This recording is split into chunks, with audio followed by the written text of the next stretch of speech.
यहाँ पर जो प्रश्न दे रखा है वे दे रखा है एंटीकोडान पाया जाता है mRNA में, बी ऑप्शन दे रखा है tRNA में, सी ऑप्शन दे रखा है rRNA में और डी ऑप्शन दे रखा है आल। तो मित्रों यहाँ पर हमें राइट करना पड़ेगा। अगर यहाँ पर जो प्रश्न दे रखा है उस प्रश्न का लैंग्वेज है कि एंटीकोडान पाया जाता है। एंटीकोडान किस में पाया जाता है? एंटीकोडान पाया जाता है tRNA में। किस पाया जाता है? tRNA में।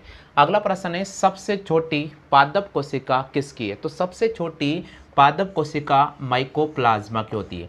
सबसे छोटी पादप कोशिका किसकी होती है? सबसे छोटी जो पादप कोशिका होती है माइकोप्लाज्मा की होती है।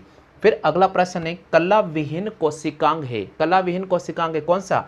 राइबोसोम, लाइसोसोम, गोल्जी या फिर वर्णित लवक। तो दोस्तों मैं आपको बता देता हूँ कला विहीन जो कोशिकांग है उसका नाम है राइबोसोम। कौन सी है? राइबोसोम। तो यहाँ पर कला विहीन कोशिका को हम राइट करेंगे राइबोसोम को, यानी हमें ए ऑप्शन को राइट करना पड़ेगा।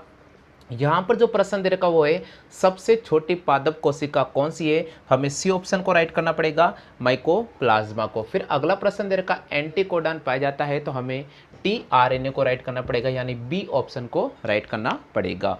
दे रखा वाटसन व क्रिक द्वारा 1953 में दिया गया मॉडल था। वाटसन व क्रिक द्वारा 1953 में जो मॉडल दिया गया था उसका नाम क्या था? वाटसन व क्रिक द्वारा 1953 में जो मॉडल दिया गया था उसका नाम था बीटा डीएनए, यानी beta DNA double helix model. अगला प्रश्न दे रखा केंद्रक के विभाजन की क्रिया को क्या कहते हैं? केंद्रक के विभाजन की क्रिया को कहते हैं कैरियोकाइनेसिस। कैरियोकाइनेसिस। टमाटर में लाल रंग किसके कारण होता है? टमाटर में जो लाल रंग होता है वह होता है लाइकोपीन कारण। यहाँ पर हमें बी ऑप्शन को राइट करना पड़ेगा।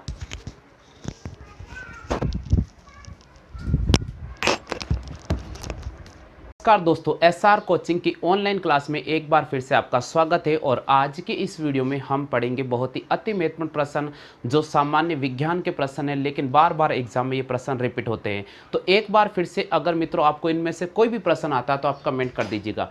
आपके सामने स्क्रीन पर प्रश्न नजर आ रहा है, पादप व जंतुओं में मुख्य अंतर क्या होता है? पादप और जंतुओं में मुख्य अंतर क्या होता है? ऑप्शन दे रखा जीव द्रव्य का, बी ऑप्शन दे रखा पोषण का, सी ऑप्शन दे रखा जैविक क्रिया का और डी ऑप्शन दे रखा प्रजनन का। तो मित्रों मैं आपको बता देता हूं पादप व जंतुओं में जो मुख्य अंतर होता है वह पोषण का होता है। किसका होता है? पोषण का।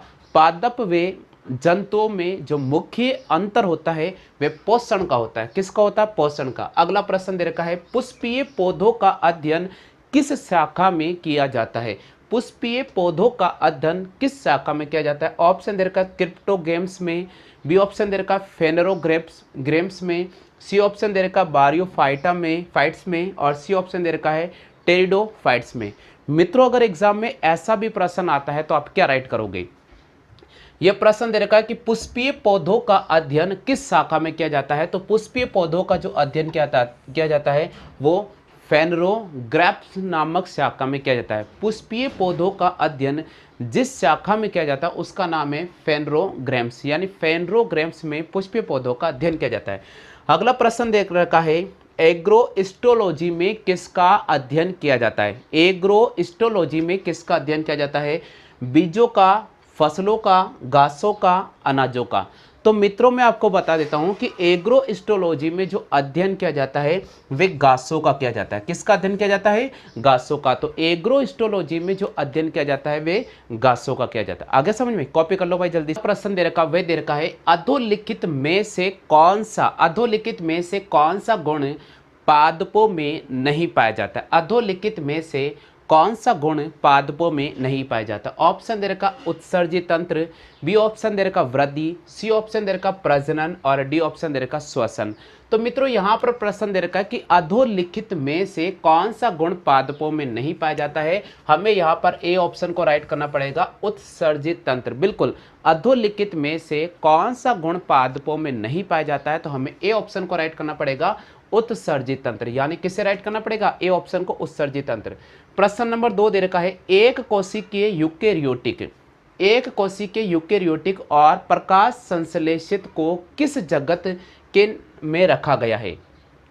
एक कोशिकीय यूकेरियोटिक और प्रकाश संश्लेषित को किस जगत में रखा गया है? ऑप्शन दे रखा मोनेरा, बी ऑप्शन दे रखा कवक, सी ऑप्शन दे रखा है एनिमेलिया और डी ऑप्शन दे रखा प्रोटिस्टा।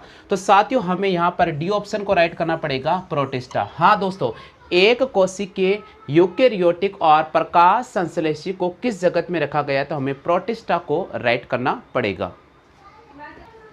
देखो जो अगला प्रश्न दे रखा उस वो क्या दे रखा है? प्रश्न ये दे रखा भ्रूण अनुपस्थित होता है। ऑप्शन दे रखा सेवालों में, बी ऑप्शन दे रखा है बायोफाइट्स में, सी ऑप्शन दे रखा है टेरिडोफाइट्स में और डी ऑप्शन दे रखा अनावर्त बीजी में। आपसे प्रश्न ये पूछा गया है कि भ्रूण अनुपस्थित रहता है, यानी भ्रूण किस में अनुपस्थित रहता है? मित्रों मैं आपको बता देता हूं कि भ्रूण सेवालों में अनुपस्थित रहता है। यानी भ्रूण किस में अनुपस्थित रहता है? भ्रूण सेवालों में अनुपस्थित रहता है। अगला प्रश्न दे रखा है भारत में गेहूं के काले रस्ट रोग से संबंधित खोजों के लिए प्रसिद्ध थे। भारत में गेहूं के काले रस्ट रोग से संबंधित खोजों के लिए प्रसिद्ध कौन है? यानी डॉक्टर केसी मेहता, डॉक्टर आर पी राय, आगे प्रश्न दे रखा है डॉक्टर हरगोविंद खुराना और आगे दे रखा है प्रोफेसर बीरबल साहनी। तो साथियों हमें यहाँ पर ए ऑप्शन को राइट करना पड़ेगा, डॉक्टर केसी मेहता। हाँ दोस्तों, भारत में गेहूं के काले रस्ट रोग संबंधित खोजों के लिए जो प्रसिद्ध है वो है डॉक्टर केसी मेहता। बिल्कुल, कौन प्रसिद्ध है? डॉक्टर केसी मेहता। भारत में गेहूं के काले रस्ट रोग से संबंधित खोजों के लिए प्रसिद्ध हैं डॉक्टर केसी मेहता। अगला प्रश्न दे रखा है प्रोकैरियोटिक क्या है? प्रोकैरियोटिक क्या है? ऑप्शन दे रखा प्रोटिस्टा, बी ऑप्शन दे रखा है एगेरिस, सी ऑप्शन दे रखा है न्यूरोस्पोरा और डी ऑप्शन दे रखा है एस्चरिचिया जीवाणु। दोस्तों यहाँ पर प्रश्न का जो लैंग्वेज है उसको पढ़ लीजिए, आप बिल्कुल क्लियर हो जाएगा। यहाँ पर प्रश्न का लैंग्वेज दे रखा है कि प्रोकैरियोटिक है। प्रोकैरियोटिक क्या है?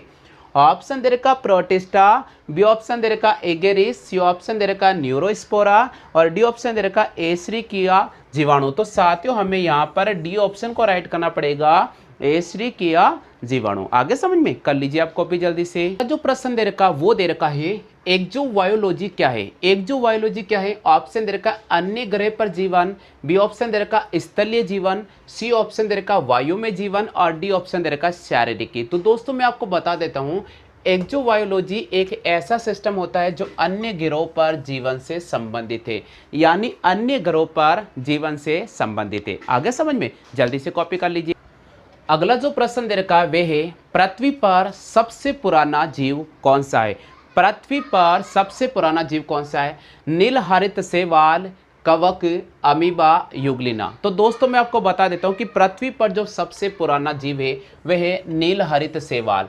पृथ्वी पर सबसे पुराना जो जीव है वह है नीलहरित शैवाल। इसी प्रकार अगला प्रश्न दे रखा है, अगले प्रश्न का लैंग्वेज आप पढ़ लीजिएगा। आपको इसका जीव जो स्वयं विकास या प्रजनन करने में समर्थ है, सबसे छोटा जीव जो विकास या प्रजनन करने में समर्थ है, तो दोस्तों हमें राइट करना पड़ेगा माइकोप्लाज्मा को। किसको राइट करना पड़ेगा? हमें माइकोप्लाज्मा को राइट करना पड़ेगा। आगे समझ में